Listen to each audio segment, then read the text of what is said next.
అందరికీ నమస్కారం అండి. శ్రీరాముడు ప్రతిష్ఠించిన నవపాషాణ నవగ్రహ దేవాలయాన్ని గురించి ఇప్పుడు మనం ఈ వీడియోలో తెలుసుకుందాము. ఈ నవపాషాణం దేవాలయము రామేశ్వరం నుంచి 70 కిలోమీటర్ల దూరంలో దేవీపట్టణంలో ఉన్న ఒక పురాతనమైన హిందూ దేవాలయము. రామాయణంలో పేర్కొనబడిన 3 ముఖ్యమైన క్షేత్రాలలో ఈ ఆలయం కూడా ఒకటి. ఈ ఆలయము నవగ్రహాలకు అంకితం చేయబడింది. ఈ ఆలయము పురాణ గ్రంథాల ప్రకారము శ్రీరామునిచే స్థాపించబడింది. రామేశ్వరం పర్యటనలో తప్పనిసరిగా ఈ ఆలయాన్ని సందర్శించడం జరుగుతుంది. పురాణ ఇతిహాసాల ప్రకారము లంకరాజైన రావణుడి నుండి సీతను విడిపించటానికి శ్రీరాముడు లంకకు బయలుదేరి వెళ్తూ ఉంటాడు. ఆ సమయంలో ఉప్పూరులో వినాయక పూజలు, దేవీపట్టణంలో నవగ్రహ పూజలు నిర్వహించారు. గ్రహదేవతలను శాంతింపజేయటానికి శ్రీరాముడు పూజ చేయటం జరిగింది.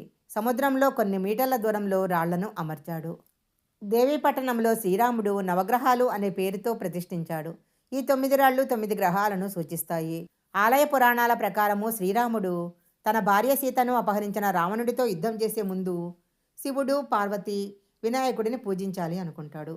దేవీపట్టణంలో పూజలు పూర్తి చేసిన తర్వాత 9 గ్రహాలను కూడా పూజించాలని 9 ఖగోళ వస్తువులకు ప్రత్యేకగా 9 వేర్వేరు రాళ్లను స్థాపించాడు. శ్రీరాముడు అలలను ఉధృతం చేసి తన పూజను పూర్తి చేసి సముద్రంలో రాళ్లను ప్రతిష్ఠించాడు. ఈ ఆలయంలో శనిగ్రహ బాధలు తొలగిపోతాయని పురాణాల్లో చెప్పబడింది. ఇంకొక పురాణ కథనం ప్రకారము ఈ ప్రదేశంలో పార్వతీదేవి చేత మహిషాసురుడు చంపబడటం జరిగింది. మహిషాసురుడు దేవతల చేత కానీ మనుష్యుల చేత కానీ చంపబడలేడని బ్రహ్మ నుంచి వరాన్ని పొందాడు. దేవతలు తమ శక్తులన్నీ ఇచ్చి దుర్గాదేవిని సృష్టించారు. అప్పుడు పార్వతీదేవి మహిషాసురుని తల నరికి చంపింది. అందుకే దుర్గాదేవిని కూడా ఈ ఆలయంలో పూజిస్తూ ఉంటారు. పూర్వకాలంలో నవగ్రహ ఆలయాన్ని సందర్శించాలంటే సముద్రంలోకి వెళ్లాల్సి వచ్చేది. కానీ తర్వాత నీట మునిగిన నవగ్రహాల ఆలయాన్ని కలుపుతూ సిమెంట్ వంతెన నిర్మించడం జరిగింది. ఈ ఆలయాన్ని శ్రీరామచంద్రమూర్తి స్థాపించాడు.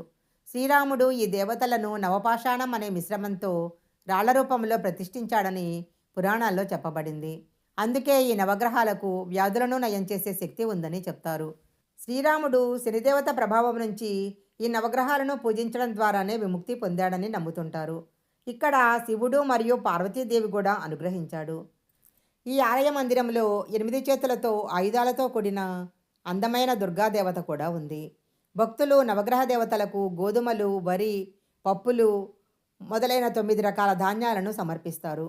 నవగ్రహాల చుట్టూ ప్రదర్శనలు చేసి పూజలు చేస్తారు. ఈ ఆలయాన్ని నవభాషణం అని కూడా పిలుస్తుంటారు.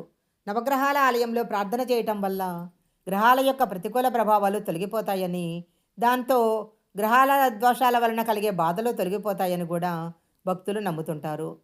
పూర్వీకుల మోక్షం పొందటం కోసము, పూర్వీకులకు తర్పణ చేయటం కోసము ప్రజలు సముద్రంలో పవిత్ర స్నానం చేసి గత జన్మ పాపాల నుండి దూరం కావాలని ఈ ఆలయ ప్రాంగణంలో ప్రార్థనలు చేస్తారు. వివాహ ప్రతిపాదనలు, సంతానము, విద్య, దీర్ఘాయువు కోసము భక్తులు ఇక్కడికి వస్తారు. భక్తులు వివిధ పూజలను ఈ ఆలయంలో స్వయంగా చేసుకోవచ్చు. జన్మరాశిలో గ్రహాల ప్రతికూల స్థానం వల్ల కలిగే బాధల నుంచి భక్తులు ఉపశమనం పొందటం జరుగుతుంది. అలాగే కాలసర్ప దోషము, పితృదోషము, గత జన్మ యొక్క చెడు కర్మ కారణంగా శాపము మొదలైనవన్నీ కూడా ఈ ఆలయాన్ని సందర్శించటం వలన తొలగించుకోవచ్చు.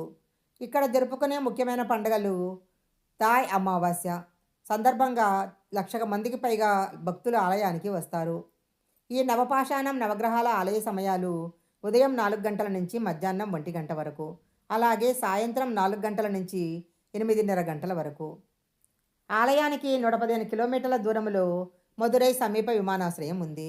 అలాగే ఆలయానికి 14 కిలోమీటర్ల దూరంలో రామనాథపురం సమీప రైల్వే స్టేషన్ ఉంది. రోడ్డు మార్గం ద్వారా గనక అయితే బస్సులు కరైకుడి వరకు ప్రయాణిస్తాయి. ఆ తర్వాత అవి దేవీపట్టణంలో ఆగుతాయి. ఈ వీడియో కనుక మీకు నచ్చినట్లయితే లైక్ చేయండి, షేర్ చేయండి. ఇలాంటి మరిన్ని వీడియోల కోసం మా ఛానల్ సబ్స్క్రైబ్ చేసుకోండి.